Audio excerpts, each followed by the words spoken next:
সবকিছু ছবি তুলে ফেসবুকে দিতে হয় না, কিছু পার্সোনাল জিনিস থাকা লাগে, পার্সোনাল একটা area, personal space, personal life, personal charity, personal good deeds, এটা লাগবে আপনার। এটা আল্লাহ তাআলা বেশি পছন্দ করেন।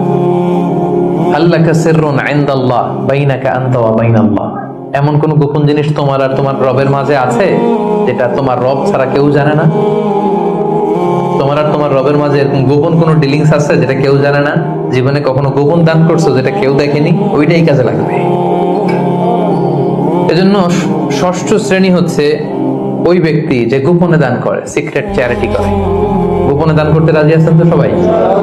নট নেসেসারি যে খুব বিগ অ্যামাউন্ট লাগবে। 1 রিঙ্গিত, কয় রিঙ্গিত? ওইটার আল্লাহ পেলে পুষে উহুদ পাহাড়ের সমান উঁচু করে আপনার আমল নামায় ঢুকাই দিবে। কটা গেল? 7 নাম্বার হচ্ছে রাজুলুন যাকারাল্লাহ খালিয়ান ফাফাদাত আইনা, যে ব্যক্তি গোপনে আল্লাহর জিকির করে, আল্লাহকে স্মরণ করে আর চোখের পানি ছাড়ে।